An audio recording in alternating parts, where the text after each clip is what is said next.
Her sömestr yaklaşırken yaz tatilinde de tartışmalar olur ama sömestrde ödev olmalı mı olmamalı mı? Milli Eğitim Bakanlığı açıklamalar yapar. Sömestr tatilinde ödev vermeyelim çocuklarımıza. Okullar ödev vermeyelim de ne yapalım derler. Ödev vermiyoruz derler ama pek çok test ve okuma ödeviyle çocuklar eve gelir. Bu tartışma yıllardır sürer. Bu tartışma her sömestrde yaşanır ama kesin doğrudur dediğimiz bir yere gidemiyoruz. Bir yere gidemememizin bu tartışmada en önemli nedeninin yine yanlış soruyu sormamız olduğunu düşünüyorum. Benim temel iddiam şu, yanlış sorunun doğru cevabı olmaz.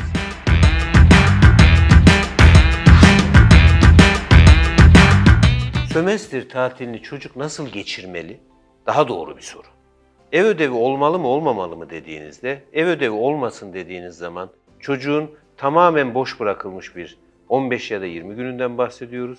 Ev ödevi verilmelidir dediğimiz zaman da çocuğun okulda yaptığı şeylerin devam ettiği, tatil duygusunu yaşayamadığı bir 15 günden bahsediyoruz.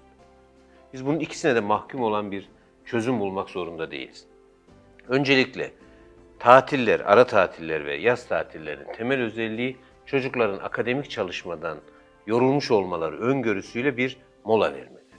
Ve yaşamın da sadece akademik çalışmadan ibaret olmadığını kavramalarını istiyoruz. Aslında tatillerin ana amacı bu. Yani okul var, yaşam var. Her ikisinden de vazgeçemeyiz. Her ikisi için de sorumluluklarımız var. Her ikisinde de eğlenecek zamanlarımız var aslında. O yüzden sömestr tatilini öncelikle şöyle düşünelim. Burası akademik çalışmalar için tasarlanmış bir dönem değil. Eğer kısa sürede bir sınava hazırlanmak gibi o yılın sonunda girmeniz gereken önemli bir sınav yoksa eğer o dönemi dinlenerek geçirmek önemli. Ama çok önemli bir sınava 3 ay kalmışsa ara tatil ben hiçbir çalışma yapmayacağım demek de doğru olmaz. O yüzden çocuğun yaşına, dersine, çocuğun sömestrde zaman geçireceği alana bakarak karar veriyor olmamız gerekir. Biz ne yazık ki Türkiye'de ve dünyada da yaygın olan bu. Diyelim ki 1960'larda, 70'lerde yapılmış bir araştırma sonuçları bizim inancımızı doğrular nitelikteyse hemen bunu alıp devreye sokuyoruz. Ödevle ilgili, ödevin çocuklara hiçbir yararı olmadığı ile ilgili bir araştırma görmüşsek eğer, evet bak ödevin hiçbir yararı yokmuş, ödev verilmesin. Ödevin yararı ile ilgili bir araştırma görürsek, bak çok yararlıymış, verelim diyoruz. Ama her iki soru da yanlış. Ya da bugünün dünyasında 1960'ların, 70'lerin araştırma sonuçlarından farklı bir çevrede yaşıyoruz her şeyden önce. Siz bir köy okulunda ya da kentteki bir okuldan yaz tatilini ya da sömestrini köyde ailesinin yanında geçiren bir çocuğa ev ödevi verdiğinizde onu yaşamdan koparmış oluyorsunuz. Burada ev ödevinin yararını konuşmuyoruz zaten. Çünkü çocuk sosyal yaşamda işine yarayabilecek çok sayıda beceriyi edinmek için bir zaman kazanır. Arkadaşlarıyla geçirdiği zaman, yine bizim çocuklar için en önemsediğimiz şey arkadaşlarıyla ve kendiyle zaman geçiriyor olabilmesi. Yine çocuklar için çok önemsediğimiz şey doğayla baş başa kalabilmesi, doğada zaman geçirebilmesi. Belki de en önemlisi ailesiyle zaman geçirebilmesi. Tatiller aslında aile zamanıdır. Aileye ayırmamız gereken zamanlar. Peki bunun alternatifine dönüyoruz. Kentte yaşıyorsunuz. Siz çalışmaya devam ediyorsunuz. Çocuğunuz bir apartmanda 15 gün belki de bahçeye bile çıkmadan bir tatil geçiyor. Şimdi burada ödevin yararsız olduğunu söyleyebilir miyiz? Onun hiç planlanmamış ve tamamen boş geçecek bir 15 günün akademik olarak bize bir faydası olabilir mi? Olmaması çok önemli değil. Çünkü beklentimiz öncelikle akademi değil. Ama aktif dinlenme yapmadığı için bütünüyle yaşamdan koptuğu bir şey olur. Aslında biz tatilleri niye yapıyorduk? Yaşamla buluşabilmek için. Ama bugünün dünyasında, bugünün kent yaşamının içerisinde ne yazık ki çocuklar bir odanın içerisine kapanmış ve sadece dijital araçlarla zaman geçirerek bu tatili tüketiyorlar. O yüzden ebeveyn ve eğitimcilere önerim şudur. 1. Okulda yapılan işlerin genel tekrarı olabilecek nitelikteki ev ödevlerinin hiçbir faydası olmayacak. Ve akademik alana dair de bir tepki yaratacak.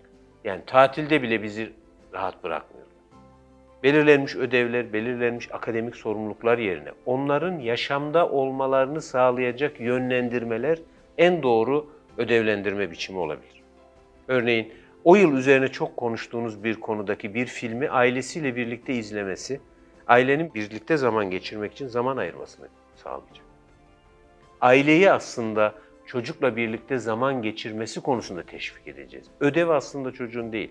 Ödev öncelikli olarak ailenin. Bunlar çocukla birlikte geçirilen ev zamanları. Mümkünse işteki izinlerinizi o tarihe alın. Mümkünse çocuğunuzla birlikte zaman geçirme sürenizi artırın. Ne kadar çok artırabilirseniz, aileyle olan güçlü bağlarını ne kadar çok geliştirirseniz o aslında daha yetişkin, daha olgun bir çocuk olarak mutlaka okul yaşamına dönecek. Çünkü okulda hani hep araştırmalara bakıyoruz ya, ödevin etkilerine falan bakacağımız araştırmaların yerine daha önemli araştırmalar var. Aileyle birlikte mutlu zaman geçiren çocukların gelecek yaşamdaki başarıları ve mutluluklarıyla ilgili araştırmalara bakın. O yüzden sömestr tatili ebeveynler, öğretmenler ve öğrenciler arasındaki bir savaş alanı değil. Sömestr tatili çocukla ebeveynleri arasındaki aile olmanın keyfini çıkarma zamanları olarak bence tasarlanmalı.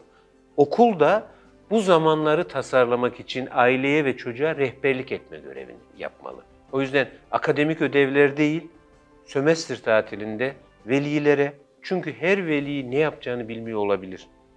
Çocukla birlikte kalmayı çok istiyordur ama çocuğuyla birlikte ne yapacağını bilmiyor olabilir. O yüzden çocuklara çevreleriyle ilişki kurabilecekleri, keyifli zaman geçirebilecekleri bir rehberlik, ailelere çocuklarının başka çocuklarla birlikte zaman geçirebileceği ortamlar yaratması, birlikte sinemaya gitmek, birlikte okumalar yapmak, birlikte yemek yapmak, birlikte yürüyüşe çıkmak ve mümkünse mutlaka doğada zaman geçirmek. Bunlar onların hayatındaki unutulmaz zamanlar olacak. Aile olarak şunu yapabiliyorsanız çok iyidir. Sömestr bizim aile zamanı. O yüzden sömestrde ödev zamanı, boş yatma zamanı değil. Sömestri bence bir aile olma zamanı olarak